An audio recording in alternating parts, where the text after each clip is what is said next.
Morning everyone and welcome to Home Times Live. Can a rental deposit be increased from 1 month to 2 months within the same rental term?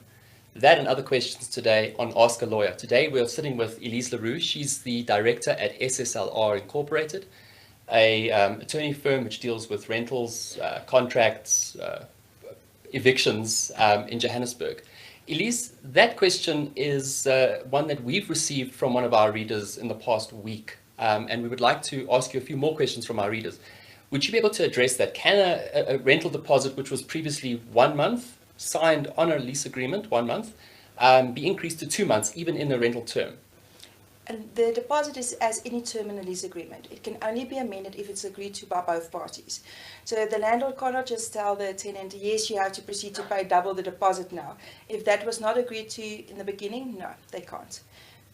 So it's a flat no, they can't do that. Except if both parties agree and say, listen, there has been arrears or damages in the past, or there's certain circumstances and both parties agree that the best way to remedy it, to sign an addendum and say they'll pay an additional deposit.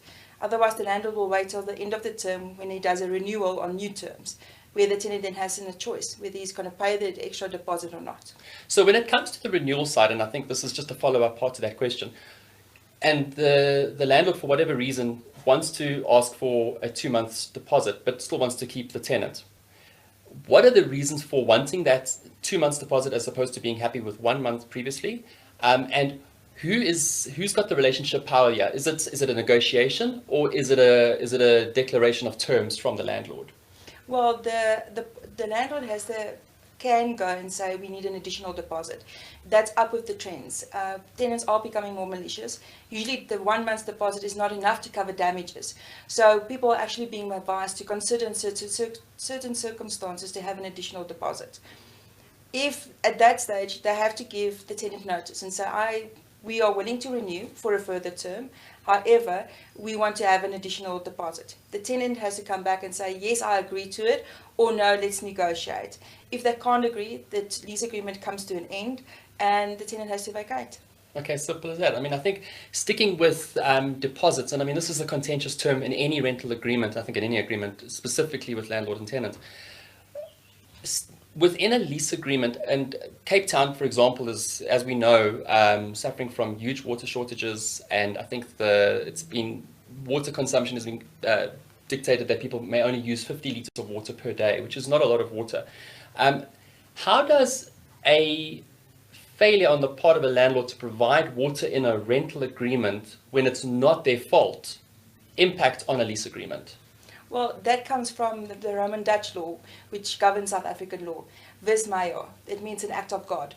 So all lease agreements usually addresses this, and if there's no written lease agreement, common law dictates that if something like this happened, no party can claim damages from any other party. So the landlord can't give you more than 50 liters a day per person because of the drought. He can't. But now the landlord can't go and say, listen, I have to save money, so I'm not going to give you any liters. So there has to be a balance. If he now goes and cut the water totally because of the drought, and he actually is entitled to have that water, then I mean, that's not correct. But if the landlord has water and they have that limited water available, they must make that available to their tenants. What happens, for example, that if a tenant says, okay, well, the landlord has reneged on his agreement, that this is part of the rental agreement is to provide water, and obviously an act of God, such as the one in Cape Town, changes the playing field slightly. But now the tenant themselves, they either do not have another place to go to, they have not saved up, and perhaps for whatever financial reasons they have to stay. What recourse do they have in that instance now, where the landlord won't give them more money, more water, and they themselves cannot move and hold the landlord to terms? Well, what do they do? They have to go lodge a complaint and say, we know that there is water. I mean, if the pipes are really empty, I don't know about certain areas in Cape Town, but I mean to say there is water available, but if there's no water, it doesn't even help to go complain at the tribunal. But if there is water in the taps and the landlord is refusing them access, I mean, then you have your normal remedies available if they would have cut water. But at this stage, they can't complain if they are having their limited water that's available in the area. I know, for example, city centre, Cape Town, they're not cutting water. So if a landlord goes there and say, listen, I have to limit the water, you can't now say you are going against your lease agreement and now I'm wanting recourse against you. Okay, fantastic. And I think just a heads up, we're chatting to Elise LaRue. She's the director at SSLR Incorporated.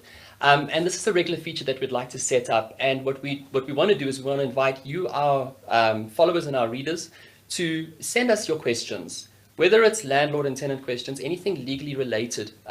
We've got some body corporate questions to answer to today. So there's sectional title that can be thrown into the mix here too. So if you've got a question, we do have experts on hand who are able to answer your question. So please do pop them in the comments box below this broadcast, or alternatively, you can just email us directly at Home Times.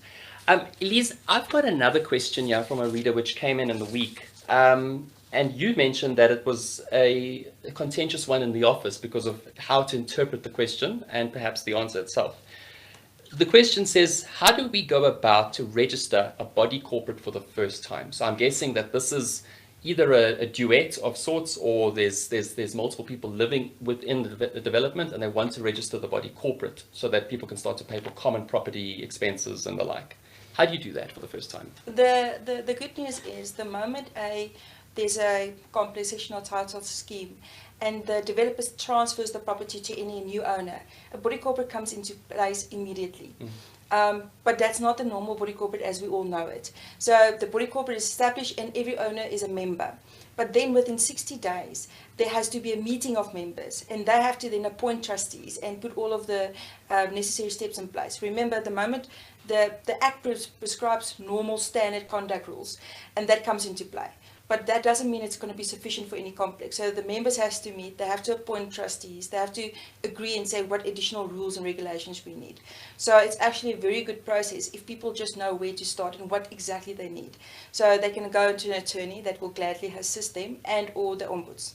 So they can't really do it themselves. It's not something that is it's advisable to consult with someone that knows the legal ins and outs. Well, or at least go to the ombud. They will guide you. They are trying to make it more, because they're assisting body corporates to have proper rules and regulations. They are making it more user friendly. If it's going to be without frustration, it's a different story. Yeah. So. Well, I mean, I think it remains to be seen. I mean, the CSOS is a very new body. It's been in existence for about a year now anyway in terms of its actual establishment. So, I mean, there's still a lot of work and groundwork that needs to be done from the CSOS itself. Yeah. I think that we're going to take some more questions from your readers if anybody's got anything live. If we don't, we'll just go on with one more question for Elise, and then I think we'll call it a day. Elise, another question that we got from a reader was regarding application and admin fees that a rental agent charges a tenant on signing of a lease. What constitutes admin and administrative fees when it comes to a lease agreement? What can be charged? What can a landlord ask a tenant or a rental agent? There is quite standard fees that agents charge, and the fees vary. It's like when you buy from Checkers or Woolworths, that all depends. But your application fees are usually the fees covered to cover the expenses and the time spending to do the credit checks. The administration fees is to get the lease agreements in place, make sure all of it has been complied with, getting all the documents in place, getting all signed. So that's the administration fee that's being charged to make sure everything is set up for the duration and everything is in place. The incoming, the outgoing, the incoming inspections, making sure that everything is complied with. That should not be confused with deposits, because now that's a fee that's being charged, and your deposit is something that's just being kept, and that will always stay. And I mean, you get different deposits these days. You get your normal month or 2 months deposit, you get your water deposit, you get your electricity deposits, and then of course the old days key deposits. Key deposits, yeah. So yeah, that's different. And of course, end of the term, if there's no problems, the tenant should get that back. And maybe a little bit of guidance. Is there a standard set of what these things are supposed to cost people? No. Is there a rule book that says it may not exceed a certain amount, or is it really you're going to be charged what you're going to be charged, and it's very little to argue there? Well, the thing is that every agency is going to charge what they want to charge. If you're really not happy with it, I mean, then you can argue and say, listen, I am going to take it up. But unfortunately, it's like any other shop. You have to decide whether you go there. And if you're not happy, you can go and complain at the competition board and all of those things. But there's no really regulations that's out there to say it has to really be very negative. But most of the fees are market related because Market. agents want the work. Okay. Thank you, Elisa. Appreciate your time. As mentioned, everyone, we are doing this on a regular basis, so please do send in your questions after this broadcast to my email address, which is david@hometimes.co.za or mariette@hometimes.co.za. We wish you guys a very good day, and thanks for joining us.